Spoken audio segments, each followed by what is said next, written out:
Mitos y leyendas de nuestra América. ¿Me acompañan? Soy Jenny de Bernardo.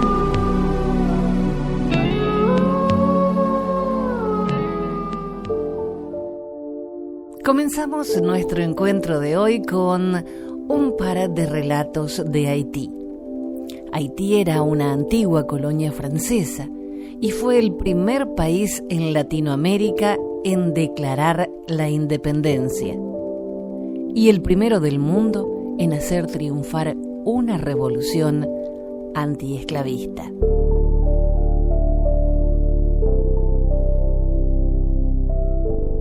Uno de los dioses más poderosos del vudú es Guédé. Es un Loa. En la religión vudú se denomina Loa a los espíritus que sirven como intermediarios entre los hombres y Bondié, el regente del mundo sobrenatural.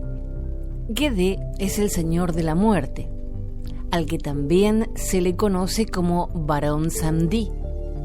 Es el más sabio de todos los dioses, pues su cabeza contiene el conocimiento de todos aquellos que han vivido. Si él lo desea, puede devolver la vida a una persona. Cuando Guédé sale de la oscuridad y penetra en la luz, necesita llevar gafas oscuras para protegerse los ojos. Sin embargo, con frecuencia se quita el cristal derecho de sus gafas, pues, como él mismo explica, con mi ojo izquierdo vigilo el mundo entero, pero el derecho lo mantiene fijo en mi comida para asegurarme de que nadie me la quita. Pues Guédé posee un enorme apetito. Es insaciable en lo que se refiere a la comida que engulle con su propia bebida, un ron sin refinar aromatizado con 21 especies picantes. Nadie más logra aguantarlo, pero a Guédé no parece importarle, ni siquiera parpadea cuando le salpican los ojos con el ardiente líquido. A veces Guédé adopta la forma de un harapiento pordiosero, pero con frecuencia lleva traje de gala, sombrero de copa, un largo frac y bastón. El barón Samedi espera en los cruces de caminos, donde las almas de los muertos pasan en su camino a Guiné, el más allá. Además de ser el omnisciente dios de la muerte, es también el dios de la resurrección, pues solamente el varón puede aceptar a un individuo en el reino de los muertos. Si él está con buen humor, puede conceder a sus seguidores que sigan viviendo, pero si él está de mal humor, puede cavar sus tumbas demasiado pronto y enterrarlos vivos, o aún peor, traerlos como zombis. En una ocasión, cuando el presidente Borno gobernaba en Haití, 1922-1930, un grupo de personas se vistió como Guédé. Cada oficiante vudú poseído por el espíritu del propio Dios y marchó hacia el palacio del presidente. Bailaban y deambulaban cantando por las calles, mientras una multitud les seguía. Luego pasaron ante los centinelas, los cuales fueron incapaces de detenerlos. Cruzaron la verja, subieron por el sendero y con el bastón llamaron a las puertas del palacio. Allí exigieron dinero y el presidente se los entregó a manos llenas, pues no importa cuánto poder tenga un hombre sobre los demás mientras vive, ni siquiera el presidente tiene poder sobre la muerte y al final deberá pagar su tributo. Con frecuencia Guédé canta para sí una canción recordando el día en el que él y sus seguidores bailaron camino al palacio y obligaron al presidente a que les pagara para que se marcharan. Papa Guédé es un tipo atractivo, con su sombrero negro y su chaqueta. Papa Guédé se dirige a palacio. Ya comerá y beberá cuando vuelva.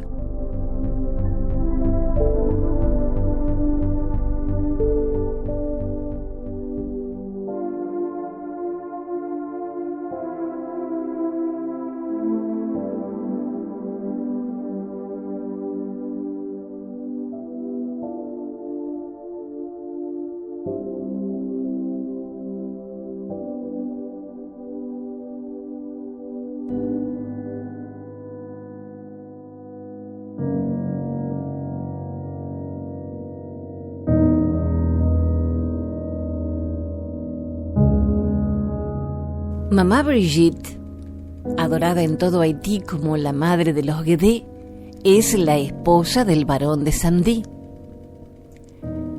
En el vudú a Mamá Brigitte se la conoce como la loa del ciclo de la vida y la muerte, y tal vez por eso se la representa con un bello cuerpo casi impúber, pero contrastando con la cara pintada de esqueleto como el de su marido, que en su conjunto nos recuerda el estrecho vínculo entre la vida y la muerte.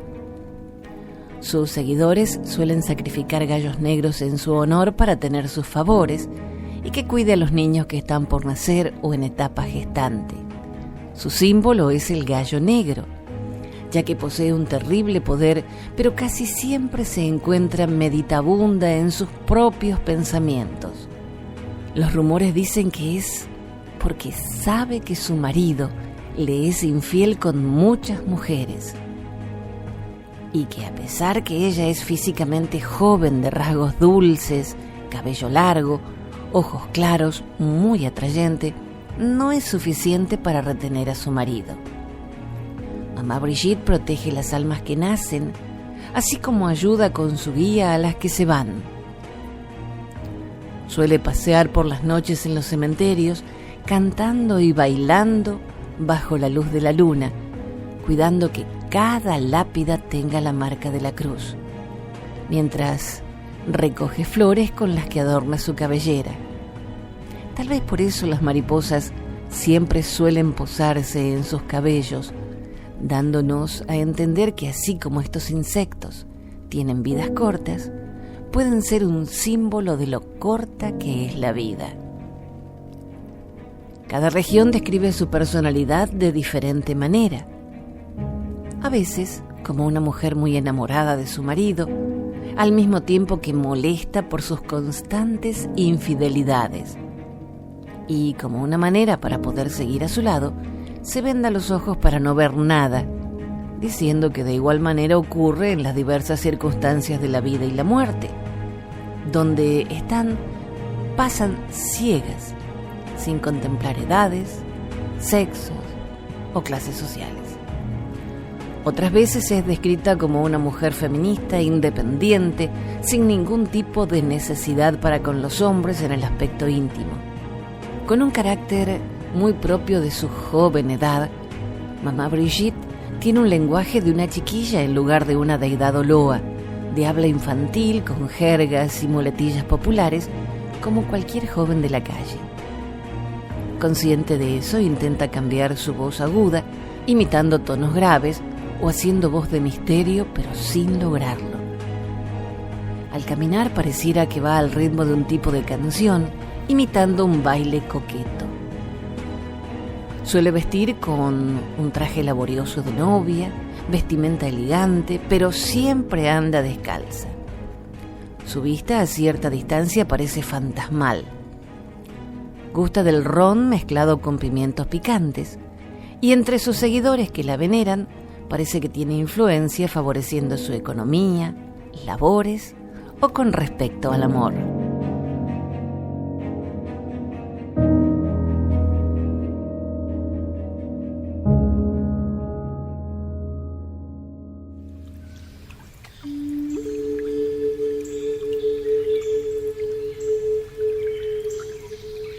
La boa y el tigre, una leyenda ecuatoriana.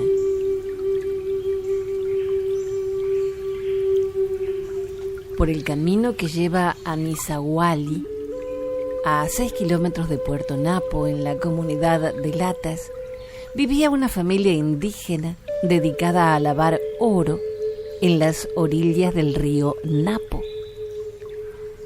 Un día, la madre lavaba ropa de la familia, mientras la hija más pequeña jugaba tranquilamente en la playa. Tan concentrada estaba la señora en su duro trabajo que no se percató que la niña se acercaba peligrosamente al agua, justo en el lugar donde el río era más profundo. Una súbita corazonada la obligó a levantar su cabeza, pero ya era demasiado tarde. La niña era arrastrada por la fuerte correntada y solo su cabecita aparecía por momentos en las crestas de las agitadas aguas. La mujer, transida de dolor y desesperación, hincando sus rodillas en la arena, implora a gritos: ¡Y ay a Dios! ¡Y ay a Dios! Te lo suplico, salva a mi guagua. Y oh sorpresa, la tierna niña retorna en la boca de una inmensa boa de casi 14 metros de largo, que la deposita sana y salva en la mismísima playa. La mujer, abrazando a la niña, llora y sonríe agradecida. Desde aquel día, la enorme boa se convirtió en un miembro más de la familia, a tal punto que cuando el matrimonio salía al trabajo cotidiano, el gigantesco reptil se encargaba del cuidado de los niños. Pero un tormentoso día, cuando los padres fueron a la selva en busca de guatuzas para la cena, la boa no llegó a vigilar a los niños como solía hacerlo todos los días. Este descuido fue aprovechado por un inmenso y hambriento tigre que se hizo presente con intenciones malignas. Los muchachos desesperados gritaron a todo pulmón: ¡Yakumana Maru! Boa del agua. El gigantesco reptil, al oír las voces de los niños, salió del río y, deslizándose velozmente, entró a la casa. Se colocó junto a la puerta para recibir al tigre, que trataba de entrar sigilosamente en el hogar de sus amigos. La lucha que se desató fue a muerte. La boa se enroscó en el cuerpo del felino, pese a las dentelladas del sanguinario animal. Los anillos constrictores del reptil se cerraron con fuerza, mientras el tigre la mordía justo en la parte de la cabeza. Al final, se escuchó un crujido de huesos rotos y ambos animales quedaron muertos en la entrada de la casa. Cuando regresaron los padres de los chicos, recogieron con dolor los restos de su boa amiga y ceremoniosamente la velaron durante 2 días, para luego enterrarla con todos los honores y ritos que se acostumbraban a utilizar para con los seres queridos.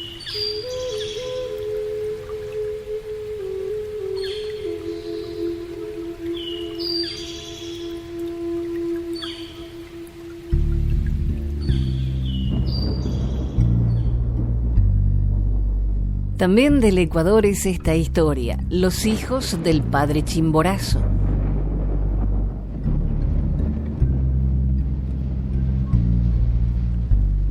Cuenta la leyenda que en tiempos muy antiguos, la madre Tungurahua acusaba a su esposo de que no le podía dar hijos blancos como él. En represalia y mucho enojo, ella solía escupirle el lodo y la ceniza que hervía en su vientre. El padre Chimborazo, por su parte, lleno de amor propio y virilidad, no quiso que su esposa continuara escupiéndole. Así pues, cuenta la leyenda, que hizo que una hermosa joven pasara por sus faldas en persecución de una de sus ovejas perdidas, que el padre Chimborazo dejó escapar por las breñas. Y así fue ella a sus plantas.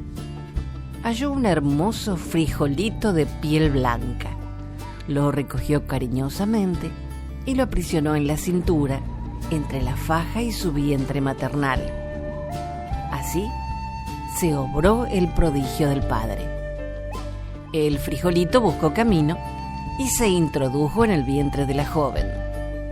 Y desde ese instante, el vientre de la hermosa joven fue creciendo día a día, mes a mes, hasta que en 9 lunas alumbró a un hermoso bebé parecido al padre Chimborazo.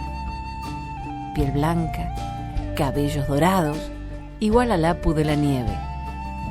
Este fue el primogénito del padre Chimborazo. Los apus son espíritus que habitan dentro de los cerros. Son concebidos como una fuente inmanente, capaz de ejercer el poder de su liderazgo y vigor sobre las cosas y las personas. Un apu es también un espíritu de los cerros. A veces es masculino, a veces femenino. En gran medida eso depende de si es hombre o mujer a quien se le aparece.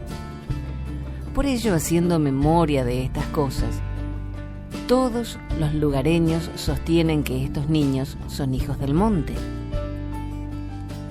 Es por eso que nuestros adultos mayores creen que el frejol abulta el vientre, más aún cuando se lo come cocido y enfriado.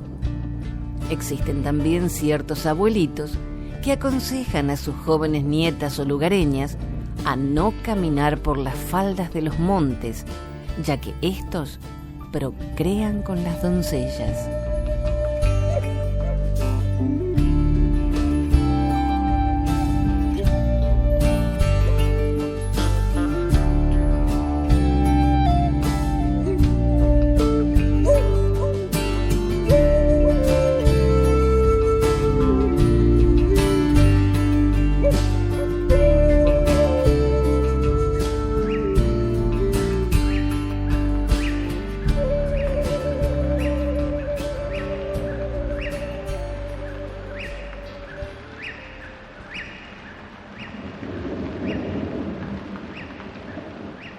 Yunca, la pequeña coyote. Un cuento lakota.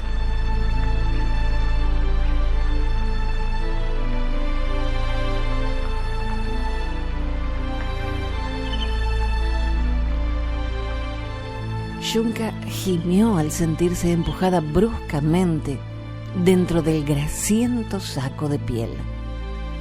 Apenas había despertado, sin embargo ahí estaba, asida por el cuello y secuestrada del refugio de sus padres. Al principio, pensó que seguía soñando dentro de la cálida cueva, acurrucada junto a sus hermanos y hermanas. Ella siempre se había sentido bastante segura bajo las raíces del gran abeto. Los retoños del árbol habían formado un amplio círculo a su alrededor, brindando un buen lugar para ocultar a una familia de 4 cachorros peludos. Al menos, eso es lo que pensaron los padres de Yunca. Pero Yunca no estaba soñando. Sus padres habían ido de cacería y habían dejado cerca a un tío para cuidar a los cachorros. El tío era muy joven y no tenía experiencia en estas cosas. Su atención había sido atraída por una ardilla que corría por un tronco caído, y mientras él estaba distraído, una criatura extraña había venido a la guarida de los coyotes, atrapando a Yunca y a uno de sus hermanos. Los otros cachorros se habían ocultado fuera del alcance, en el fondo del refugio, así que no fueron atrapados. Yunca y su hermano fueron empujados a la bolsa y cargados a la espalda de las criaturas. Después de un largo y agitado tiempo, Yunca se asomó por encima del hombro de la criatura de 2 piernas. Allí, frente a ella, estaba un panorama sorprendentemente maravilloso. En una pradera había un grupo de refugios que se erguían altos como árboles en círculo, con cada entrada mirando al este, hacia el sol naciente. Muchas criaturas de 2 piernas salieron corriendo para saludar a las abuelas que volvían. Había mucho ruido y confusión. Todo era un remolino de nuevas vistas, nuevos sonidos, olores desconocidos, olores maravillosos llenaban el campamento. Yunca solo había conocido el olor de su guarida de tierra, el aroma dulce de la leche de su madre, y más tarde, cuando sus pequeños dientes blancos habían brotado, el olor a la carne agria que su padre regurgitaba como desayuno para sus hijos todas las mañanas. Había sido el olor de las ofrendas de su padre el que había guiado a las abuelas a encontrar la guarida. Mientras buscaban raíces y hierbas, las experimentadas narices de las abuelas detectaron a los cachorros astutamente escondidos en el árbol. De repente, Yunka sintió que era depositada rudamente en el suelo. A su lado gemía su hermano, asustado y confundido. «No te preocupes», murmuró ella, «nos tenemos el uno al otro. Yo permaneceré contigo. Di, Hoka, no tengo miedo». Pero él tenía miedo a pesar de las valientes palabras de Yunka y aulló con fuerza cuando un pequeño dos piernas lo abrazó estrechamente contra su pecho. Los pequeños dos piernas rieron y lo alzaron para que todos lo vieran. «Este es mi cachorro», dijo el aprendiz de guerrero. «Mi abuela me lo ha dado como regalo». «Sí», respondió la abuela Unchi. «Y si cuidas de él tan bien como cuidarías a tu propio hermano, será tu compañero de confianza por el resto de sus días». Diciendo esto, levantó a Yunka y le habló suavemente. «Toma», dijo la abuela Unchi, tomando del fuego algunos pedazos de carne que olían muy bien, dándoselas a la pequeña coyote. Yunka le dijo: «Estoy muy contenta por haberte encontrado. Eres un gran regalo para mí. De ahora en adelante tendré a alguien que me ayude y una amiga para hacerme compañía». Y así fue como Yunka, separada de su familia, como una Winú, una prisionera, y forzada a vivir en la aldea de las criaturas de dos piernas por el resto de su vida. Pero la abuela Unchi era bondadosa con ella y alababa y reconocía su trabajo. Así que cuando Yunka tuvo su propia familia, llegó a ser una especie de Unka próxima, familia, para las criaturas de dos piernas. Se convirtió en un pariente por elección y todos sus hijos y sus nietos también. Eche tu velo, esto es cierto.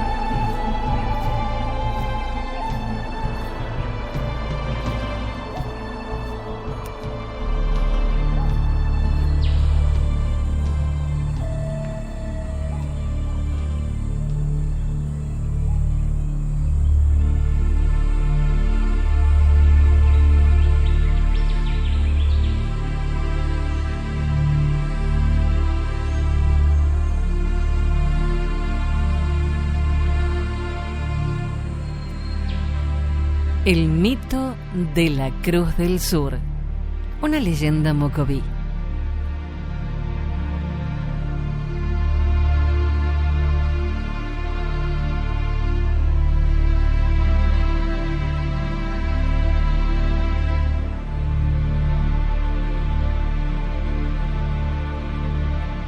Nemec era el mejor cazador de la tribu de los mocovíes, tribu cuyo origen lo encontramos en el sur del Chaco, en Argentina. Su habilidad y destreza le daban fama entre su gente. No había animal que pudiera escapársele, y no había rival que pudiera competir con él. Al acercarse el día en el que se iba a llevar a cabo la fiesta más importante de la tribu, el cacique se dio cuenta que las plumas con las que se adornaba la cabeza y el cuerpo estaban ajadas, resecas y descoloridas. Recordó que un día su padre le había dicho que existía un animal que tenía las plumas más hermosas que pudiera imaginar. Se trataba de Manik, el ñandú. Por lo que el cacique, decidido a conseguir esas plumas, llamó a Nemec y le pidió que vaya por el ñandú y por sus plumas. Entonces, el joven cazador se dispuso a emprender la misión. Antes de partir, escuchó las palabras de los sabios de la tribu. es el animal más rápido que puedas imaginar, aunque le cuesta un poco tomar velocidad. Manik nunca deja de estar atento a su alrededor, por lo que es difícil cazarlo. Sus huellas son como las de un ave, pero mucho más grandes. Sigue el camino hacia el sur, pues allí vive el ñandú. Nemec escuchó con humildad y a la mañana siguiente emprendió el viaje en busca del animal. Caminó durante días y días sin perder la calma ni las esperanzas.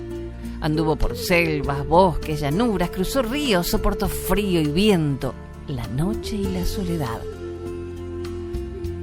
Tanto caminó Nemec que los paisajes que lo acompañaban se fueron haciendo menos altos y más secos y desoladores. El aire infundía vientos de tristeza que sonaban a silbidos lejanos. Y en medio de tanto suelo marchito, encontró un día al ñandú. Lo descubrió comiendo tranquilamente los duros pastos de la región. Su largo cuello se hundía sobre el piso buscando el alimento. Sus patas eran largas y finas a comparación del cuerpo gordo y pesado. Sus plumas eran grandes y bellas. Su sola presencia infundía de vida a una tierra por demás agreste. Nemec se sentó maravillado a observar al animal. Así permaneció un tiempo, hasta que Manik, el ñandú, se percató de la presencia del hombre y se alejó corriendo. Para Nemec, este era el inicio de la caza.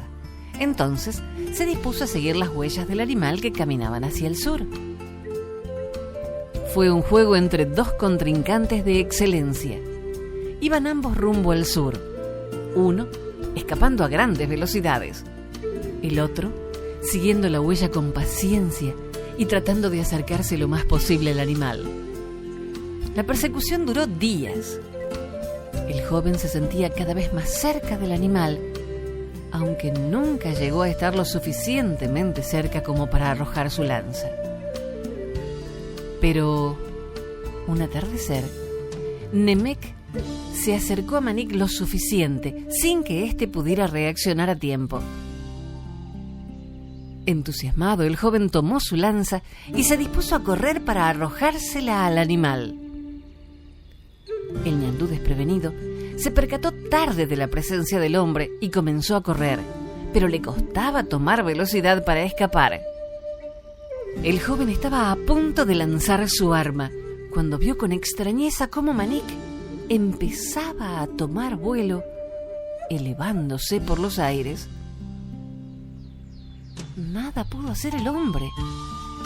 Con su lanza caída en su mano, el joven se quedó parado en el suelo del mundo, viendo cómo el animal se alejaba majestuoso por los aires, dejando tras de sí algunas plumas olvidadas y las huellas de su andar que se perdían.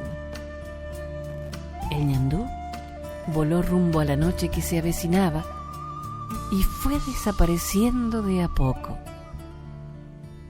Mientras se iba, el joven pudo ver cómo de la cabeza, de sus pies y de la punta de ambas alas nacían 4 estrellas que se iban haciendo más brillantes en el firmamento a medida que la figura de Manik desaparecía. Nemec, por primera vez en su vida, volvió a la tribu sin su presa, pero con el corazón colmado por la entereza del animal que había podido escapar convirtiéndose en firmamento y que ahora caminaba junto a él, dibujando en el cielo, marcando con sus estrellas una cruz rumbo al sur.